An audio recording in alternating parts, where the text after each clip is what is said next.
दोस्तों, सो आज हम एक्सप्लेन करने वाले हैं हमारा न्यू एनिमे जिसका नाम है टोक्यो रिवेंजर्स सीज़न 3। सो अगर आप में से किसी ने भी टोक्यो रिवेंजर का सीज़न फर्स्ट एंड सेकंड देखा होगा तो आपको पता होगा कि ये एनिमे बहुत कमाल का है और सीज़न 3 भी बहुत अमेजिंग होने वाला है। सो ये वीडियो होने वाली है इस एनिमे के एपिसोड फर्स्ट। सो बिना टाइम वेस्ट करे आज की इस वीडियो को स्टार्ट करते हैं। सो दोस्तों, इस एनिमे की शुरुआत होती है और दिखाया जाता है कि ताकेमिची और उसके दोस्तों को कुछ लोग मार रहे होते हैं और तभी वहाँ पर किसाकी आ जाता है और बोलता है कि मैं यकीन से कह सकता हूँ कि तुम्हें ये नहीं पता कि यहाँ पर आखिर चल क्या रहा है। तो फिर चलो कैंटो इंसिडेंट को शुरू करते हैं। और फिर किसाकी बताता है कि पहले मैं टोक्यो मंची गैंग के 3rd डिवीजन का कैप्टन था और अब मैं तेंचेकू में जनरल स्टाफ मैनेजर हूँ। और फिर बोलता है ताकेमिची, तुम्हारा दिमाग मुझे कभी नहीं समझ सकता और एक दिन मैं अपना खुद का एक टोमन बनाऊंगा, फिर मुझे माइकी भी एक्सेप्ट कर लेगा। और दूसरी तरफ ताकेमिची काफी शॉक्ड हो रहा होता है और उसको कुछ समझ नहीं आता कि आखिर वो क्या बोल रहा है और वो सोचता है कि आखिर ये मुझे हीरो क्यों बुला रहा था। बट खैर तभी हानमा किसाकी को वहाँ से बाइक से ले जाता है। इसके बाद हम सभी देखते हैं कि इनमें से एक आदमी ताकेमिची से बोलता है कि हे ताकेमिची, टोमन 5 डिवीजन से मिलके बना है ना, तो इसका मतलब जो बाकी के 4 डिवीजन है वो भी यूजलेस है ना। ये सब बोलता हुआ वो चिफुया को बहुत गंदी तरीके से ताकेमिची के पास फेंक देता है। बट यहाँ ताकेमिची काफी कंफ्यूज हो रहा होता है कि आखिर ये लोग है कौन। तभी आदमी बोलता है कि हमारी लड़ाई 2nd डिवीजन के साथ शिजुकु में हो रही है, तो मैं अब वहाँ चलता हूँ। और अपने टीम मेंबर से बोलता है कि तुम सभी इनका ध्यान रखना और कागुचो के आने से पहले टोमन को खत्म कर देना और मैं चाहता हूँ कि टीम सुजुकी को सारी ग्लोरी मिले। ये बोलता हुआ वो वहाँ से चला जाता है। खैर इसके बाद हम सभी देखते हैं कि ये सभी लोग ताकेमिची और उसके दोस्तों को घेर लेते हैं। तभी एगुन बोलता है कि तुम सभी तैयार हो जाओ, हम सभी को मिलकर ताकेमिची को बचाना है। लेकिन इससे ही पहले टोमन के और भी लोग वहाँ पर ताकेमिची और उनके दोस्तों को बचाने के लिए आ जाते हैं, जिसकी वजह से वो सभी वहाँ से भागने लग जाते हैं और बोलते हैं अरे ये लोग तो हमारे ऊपर बाइक चला रहे हैं। बट तभी टोमन का एक मेंबर बाइक से उतरकर उन लोगों को मारने लग जाता है, जिसको देखकर ताकेमिची काफी शॉक्ड होता है और बोलता है क्या 4th डिवीजन का कैप्टन नाहोया कवाटा है। बट मुझे तो लगा था नाहोया कवाटा हमेशा हंसता रहता है, बट ये तो ऐसा बिल्कुल भी नहीं है। तभी वो बोलता है कि तुम जल्दी से अपने दोस्त को बाइक से लेकर डॉक्टर के पास जाओ। बट तभी वहाँ पर नाहोया कवाटा हंसता हुआ आ जाता है, जिसको देखकर ताकेमिची तो शॉक्ड हो जाता है और काफी कंफ्यूज होता है। तभी यामागिशी क्लियर करता है कि ये पहला है नाहोया कवाटा, बड़ा भाई जिसे सभी स्माइली कहते हैं क्योंकि ये हमेशा हंसता रहता है। और ये दूसरा सवोया कवाटा जिसे सभी लोग एंग्री कहते हैं क्योंकि हमेशा इसका मुंह गुस्से वाला रहता है। और ये दोनों ही 4th डिवीजन के कैप्टन और वाइस कैप्टन हैं। तभी सवोया कहता है कि मोची इस टाइम 2nd डिवीजन की तरफ जा रहा है, तो हमें भी वहीं चलना चाहिए। फिर वो लोग ताकेमिची और चिफुया को बाइक पर बैठने को बोलते हैं। फिर ताकेमिची पूछता है क्या सच में हम तेंचुकू पर हमला करने वाले हैं, जिस पर कि नाहोया कहता है हाँ ये सच है। फिर वो चिफुया से बोलता है तो इसका मतलब कि मोची ने तुमको बहुत पीटा। चिफुया कहता है नहीं, ऐसा कुछ भी नहीं है, उसने तो बस मुझे एक ही घूसा मारा और अब मैं उससे बदला लेने के लिए बिल्कुल तैयार हूँ। फिर नाहोया बोलता है अरे ताकेमिची इतना टेंशन मत लो, मोची एक पीच है, उससे हम दोनों भी हारे हैं। चिफुया कहता है क्या ये सच है। फिर सवोया बोलता है कि दरअसल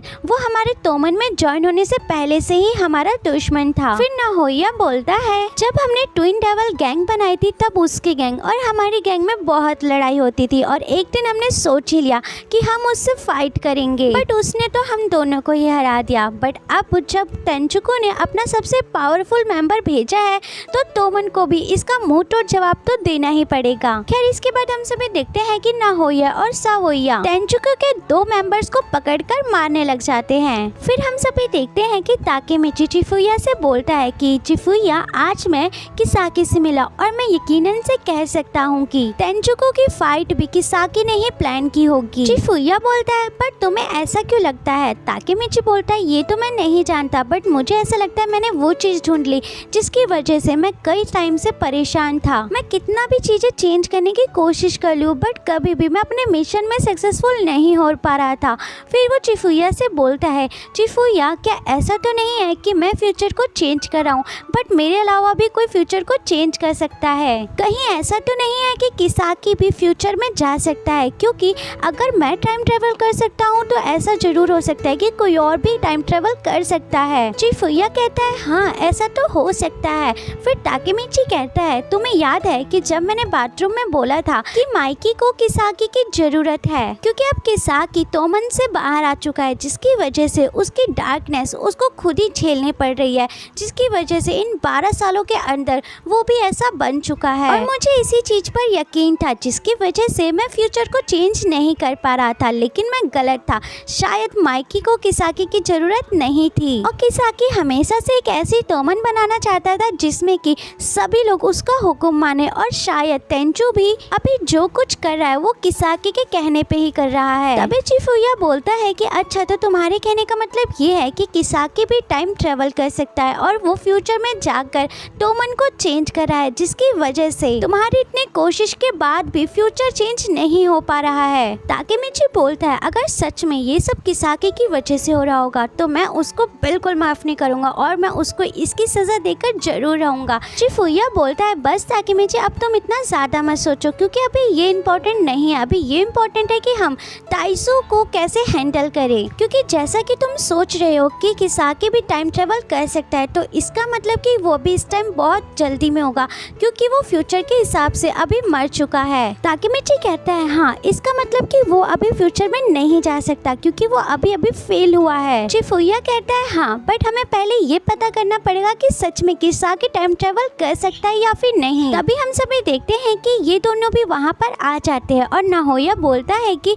हम सभी ने तेंजुको की छुपने वाली जगह को ढूंढ लिया है। खैर इसके बाद हमें नेक्स्ट सीन दिखाया जाता है, जहाँ पर हम सभी देखते हैं कि मित्सुया और मोची आपस में फाइट कर रहे होते हैं। तभी मोची बोलता है कि मुझे लगता है कि टोमान में सच में अभी भी कुछ अच्छे फाइटर्स बचे हैं, अब मुझे बहुत मजा आ रहा है। तभी हम सभी देखते हैं कि एक आदमी आता है और बोलता है कि मोची क्या तुम सारे मजे खुद ही ले लोगे। तभी मित्सुआ बोलता है क्या हाइतानी ब्रदर्स भी इन्हीं के साथ मिले हुए हैं।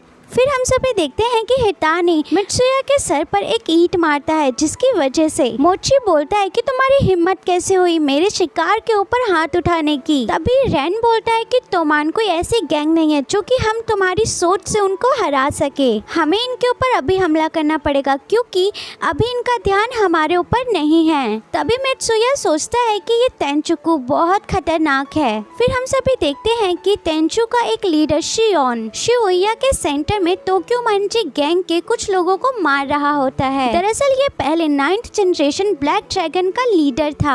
इसके बाद तेंचुकू के लोग यहाँ पर हमला कर देते हैं। इसके बाद हम सभी देखते हैं कि ये सभी तेंचुकू के हाइड आउट पर पहुँच जाते हैं, जहाँ पर तेंचुकू के लोग इनका वेट कर रहे होते हैं। तभी काकोचो ताकेमिची को देखकर वहाँ से सभी लोगों को बाहर जाने के लिए बोल देता है। ताकेमिची को कुछ भी समझ नहीं आता कि आखिर ये क्या हो रहा है। तभी काकोचो बोलता है कि पहले तो मैं सीरियसली नहीं लड़ने वाला था, बट अब मैं तुम सभी से अकेले ही लड़ूंगा। तभी सवोया उससे लड़ने के लिए आगे बढ़ता है, बट ये बोलता है माफ करना मैं तुमसे नहीं लड़ सकता, क्योंकि मैं पहले टोक्यो मंची गैंग के 1st डिवीजन के कैप्टन ताकेमिची से लड़ना चाहता हूँ, क्योंकि मैंने सुना है ये बहुत ताकतवर है। तभी ताकेमिची उसकी बात मान जाता है और लड़ने के लिए आगे बढ़ता है।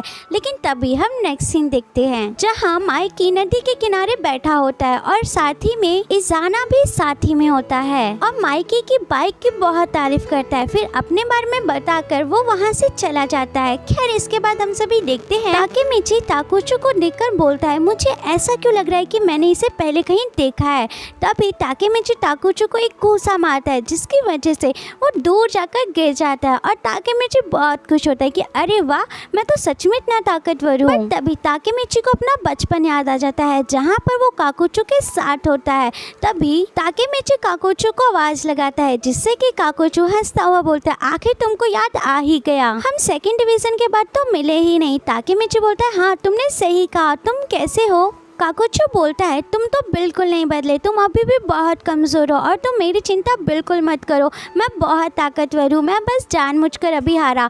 तुम ये बताओ वैसे किसाकी किस टाइप का आदमी है और आखिर उसे तोमान से बाहर क्यों निकाला गया? ताकेमिची बोलता है क्योंकि उसने तोमान पर कब्जा करने का सोचा लेकिन वो इसमें सफल नहीं हो पाया, इस वजह से उसको तोमान से बाहर निकाल दिया गया। लेकिन अब मुझे किसाकी के बारे में बहुत कुछ जानना है जिससे कि मुझे तुम्हारी हेल्प चाहिए।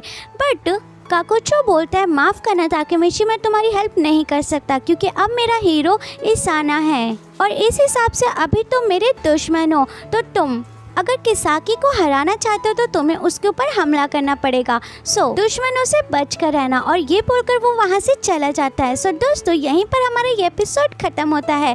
हमें कमेंट में ज़रूर बताना आप सभी को ये एपिसोड कैसा लगा और साथ ही वीडियो पसंद आई हो तो वीडियो को लाइक करके चैनल को सब्सक्राइब करके बेल नोटिफिकेशन को प्रेस जरूर कर लेना। इसी के साथ मिलते हैं नेक्स्ट वीडियो में, तब तक के लिए tata bye bye and take care and be safe guys.